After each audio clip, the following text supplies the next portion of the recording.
So one of the most common issues that I see from people who have moved to Australia on a working holiday visa is finding a job. Now this is literally maybe the #1 issue that I see. This and getting houses, I think. And I see a lot of people just give up in Australia altogether and go home because they're struggling to find a job. Today we're going to go into some secrets that I have picked up on after working multiple jobs in Australia and ways that you can get a job and some secrets to actually getting a job in Australia, some things which a lot of people don't think about during their time there. And yeah, you'll want to stay tuned to this video so you can find out some secrets from my experience that can definitely help you to get a job in Australia. This video is not how to get like interviews and stuff. I've gone into that in other videos, which I'll leave on the screen there. I go into how relentless you've got to be constantly applying for jobs to actually get one. This video is not really about that. This is more about when you get a job, during the interview process and stuff like that.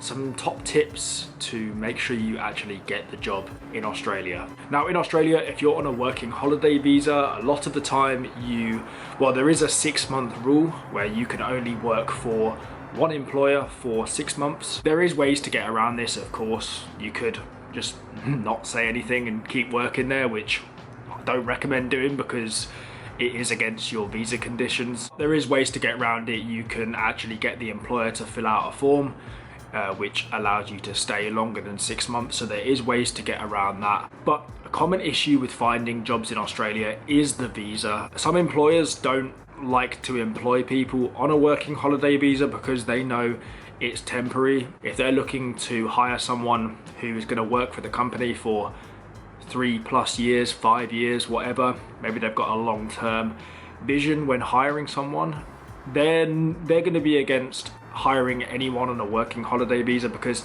they know that they can only be there temporarily. So you are limited in that sense. Even if they're not looking for a super long-term thing, I feel like a lot of employers are just against hiring people on the visa because they know that most people on working holiday visas are traveling around, like I was, just traveling around, moving between lots of different places, working a few months here and there. A lot of employers know that, so they are sometimes against hiring people who are on the visa.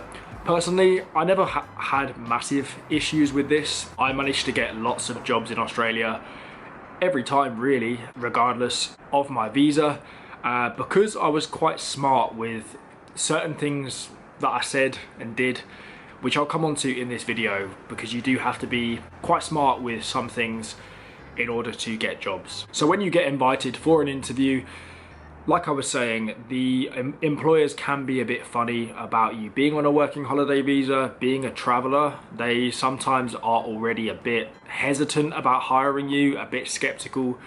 I've had it a lot where employers have questioned me about, oh, you've been moving around quite a lot, you've been traveling a lot, like, are you really going to be here for that long and stuff. Like, it is a case in a lot of places where employers are like that. So the first tip that I would say is just don't bring up your travel plans, don't bring up your ideas, what you want to do, because I made this mistake in the past. I actually made this mistake back in the UK when I was looking for a job, and I kind of mentioned that I wanted to go traveling in the future. So I don't know why I shouldn't have mentioned it, but I mentioned that I did want to go traveling at some point, and it basically stopped me from getting the position which I wanted, because I'd mentioned the travels and they were like, yeah, to be honest, if you're going to go traveling in 1 year, we don't really want to hire someone it's not worth training someone up for that amount of time if they're just going to leave. So the best thing is, even if you intend to leave in 6 months or a year, it's best just not to mention anything to do with your travel plans. If you start going on about,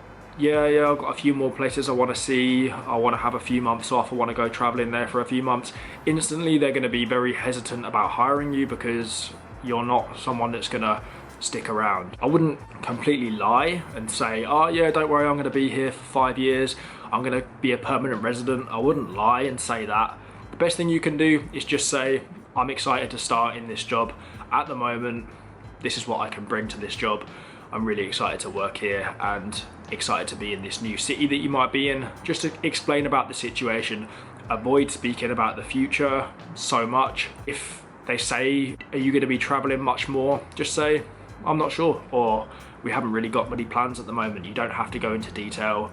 You don't have to lie either, but definitely don't tell them that you're planning to go traveling very soon, even if you are, because it's definitely gonna stop your chances of getting that job. So don't lead with your visa, don't lead with your travel plans. If it gets brought up, then, you know, you can be honest, or just, you know, avoid it as much as you can. Don't go into the interview instantly talking about your visa, talking about your traveling and stuff, because it's just gonna make them hesitant about hiring you. And to be honest, most employers don't really care too much. They just care you're gonna be able to do the job, turn up and be consistent, and they're not too worried about your future plans unless they are looking to hire someone like very long term. So you can say things like, I'm here for the foreseeable future, I've got full work rights and I'm looking for stability, or I'm flexible, reliable and ready to start straight away. You don't have to talk about the future so much. A lot of the time,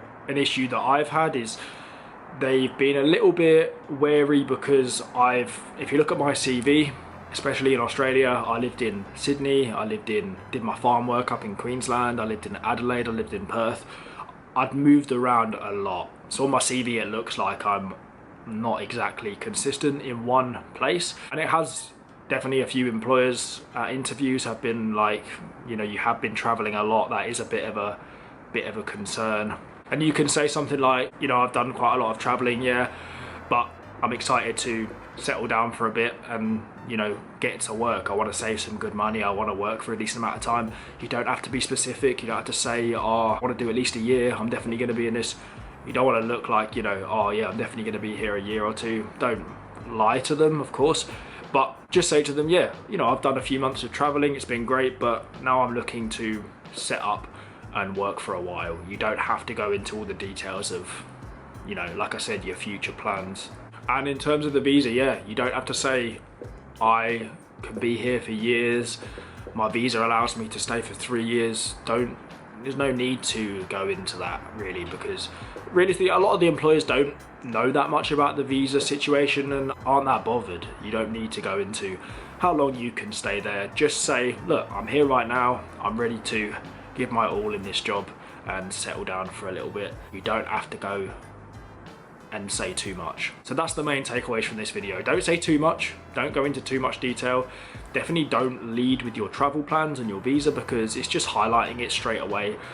A lot of employers aren't even going to ask about it, so a lot of the time there's no point even mentioning it. From my experience, like, your visa doesn't get in the way of finding jobs really at all, and it is one of the benefits, to be honest, because my time in Australia, it's allowed me to work and travel quite a bit. If it was very difficult to find a job and stick in one, I would have had to work most of the time, but it's been so easy to do a few months of work here and there.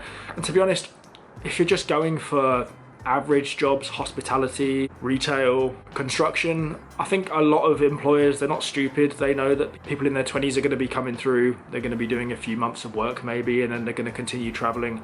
And I think a lot of employers do know that when they're hiring someone, so you don't need to stress too much about it, honestly. Focus on what you can bring to the table in that moment.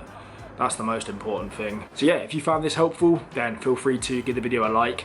Leave some comments in the comment section below if you have any more questions about finding jobs in Australia. I've had quite a lot of experience of starting up in new jobs and stuff, so yeah, feel free to leave some comments, and that's it. So thank you for watching, all the best with your job search in Australia, and yeah, I'll see you in the next video.